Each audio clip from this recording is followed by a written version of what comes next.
This interview is part of our Road to IGF series. You can find the rest by clicking here. En Garde is a game of swashbuckling swordplay, tasking players with using environments, acrobatics, and taunts, as well as their blade, to overcome hordes of enemies in chaotic melees.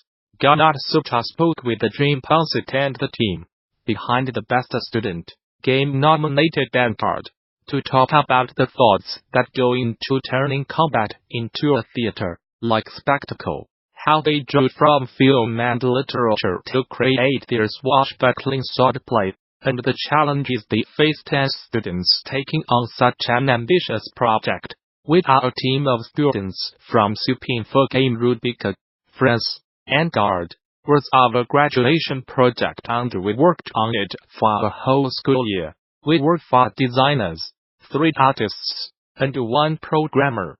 But we all had very versatile and complementary profiles, so we were able to split the tasks efficiently. In the end, the team was very well balanced and everyone participated in almost all aspects of the project in one way or another. Our school is specialized in video game design, art, and development, so most of our game development background came from our school projects, personal projects, and game jams made during our student years. While we do not have much professional experience, we have all been born craving for creativity, and some of us have been creating games and universes our whole lives. You can check out our portfolios if you are curious about the kind of projects we developed before En Garde. In regards to our game-making careers, most of the real deal is happening right now, as our work on En Garde opened doors to jobs in several amazing game companies like Ubisoft, Amplitude, Sloclap, and Darewise. However, we have made a promise to try to make En Garde into a full game one day. We are looking for the right moment and opportunity to do that. Because it would be a pretty big project, every student had to come up with a concept for our graduation games. Those concepts went through a selection process and we formed teams to actually develop a few selected ones. Adrien Poncet, game director, is really driven by strong player fantasies in his creative process. Video games have been exploring most of the classic fantasies, from fictional works, western, medieval, space opera, cyberpunk, you name it.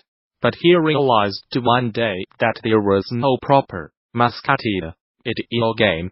There are pirate games, sure, but no classic swashbuckler experiences in the vein of the 3 Musketeers. This kind of universe is really underrepresented in video games, which is a shame, as it has potential to make really fun and interesting gameplay. To be honest, we were far from being experts on swashbuckler films and literature. Before starting to work on En Garde, we just happened to find them cool and stylish. That's one thing that's great about it. Swashbuckler tropes are deeply rooted in popular imagination. Everybody knows this image of a dashing swordsman in fancy clothing, jumping on a chandelier to escape from dozens of guards. In France, swashbuckling is called décapité, of cape and sword, and it has a long heritage, from old chivalric tales to genre-defining works like the 3 Musketeers. It has an important legacy in the United States of America as well. During Hollywood's golden age, in the first half of the 20th century, swashbuckling was one of the big things alongside westerns, especially with Douglas Fairbanks and Errol Flynn movies. Nowadays, the genre can seem a bit cheesy and old-fashioned, something which has its own appeal. However, the spirit of swashbuckling continues to exist in many works. We realized during development that our biggest reference was definitely Zorro Don Diego. Has everything to make the perfect swashbuckler hero: panache, trickery, crazy acrobatics, the sense of intrigue and of repartee, ridiculous opponents to humiliate and dangerous foes to rival with. So, the main goal of our project was to pay homage to this legacy by recreating it in a new interactive form. Through the video game medium, we wanted to create the ultimate interactive swashbuckler fantasy. We also tried to add modern twists on the genre. For example, by having a male protagonist, which was very rare back in the old days of swashbuckler films and media, by having a meta approach on the notion of spectacle, we chose the title En Garde from the very beginning. Before we even go in, do set the story in 17th century Spain. This French expression is well known and exists in every language, since it's an official competitive fencing term. It is part of a generic title, but that's also because our game is meant to be a tribute to swashbuckling as a whole. We later found out that it was maybe a bit too generic. En Garde is also the name of a board game, a role-playing game, and a war guide. We used Unreal Engine 4. Working with UE4 has been a blast. Everyone could easily participate in many of the project's parts, as the majority of our work was mostly done within UE4. We actually scripted most of the game in blueprints, which gave us a flexible and easy-to-edit programming pipeline. We will be writing a technical post-mortem for Epic Games soon, talking in depth about our work with UE4. Stay tuned. For the modeling, we used Maya and 3ds Max, as well as the incredible Substance suite for our materials. Marvelous Designer was also a great help to recreate the complex clothing of the 17th century. Saying we wanted to make the player feel like a swashbuckler is a bit cliché, but that was actually our main objective. We have an adjective in French that perfectly describes what we were aiming to deliver: Rocambolesque. This funny word is roughly used to qualify incredible adventures with funny surprising action, full of implausible twists. Creating a Rocambolesque adventure was one of our main guidelines for the whole project. We wanted every second of the game to bring something fresh and new, be it through gameplay, game systems, navigation in the level, mood, or dialogues. Something very important to us was to also have a light-hearted tone. Overall, in a classic swashbuckler film fashion, our story could be dramatic or even tragic, but the situations had to be quirky and humorous.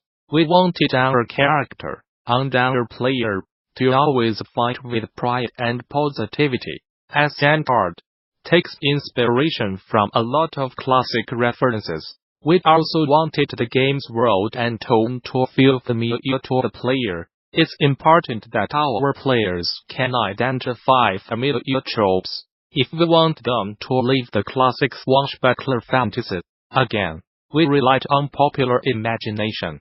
The game had to make them remember good old references with nostalgia after playing the game. Our players mentioned Zorro, the Princess Bride, Queen of Swords, and even Assassin's Creed 2. A lot of swashbuckler films target a large audience. Thus does our game, which is accessible and easy to play. Anyone picking the game up should be able to feel heroic while you get to learn the game and use complex environmental tricks.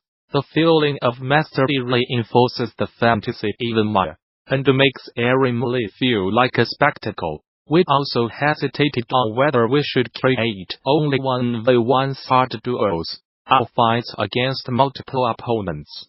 First, we thought of doing only one of those two things, but we knew we had to make both if we wanted our swashbuckling experience to feel complete. A swashbuckling hero needs to have hordes of foolish guards to humiliate before facing a real challenge against a worthy opponent. The guard's behavior is very important for the fantasy. Our heroine really shines when compared to her opponents. clumsiness. Through their actions on box, we show how inferior they are to you, and how they are made to be humiliated. Some of them will even flee the fight after being taunted by the player. A big reference for them were the guards from Zorro, a Disney's Aladdin. It's about creating impressive choreography, action pieces made of acrobatics and tricks, as well as a lot of dialogues and taunting during the fight. We determined that our fantasy relies on three P's: swordsmanship, panache, and a sense of trickery improvisation. We used those as a guideline through our whole development process. We were fascinated by the idea of combining swordplay with wordplay. We were inspired by the French classic Cyrano de Bergerac, where the hero makes that eloquent demonstration of poetic taunting while fighting in front of an amused crowd. We wanted to have that notion of spectacle, both on a meta level, the player making gameplay into a spectacle, and at an in-game narrative level. That's why we added crowds of NPCs, watching the fight from balconies, and cheering in response to the player's actions.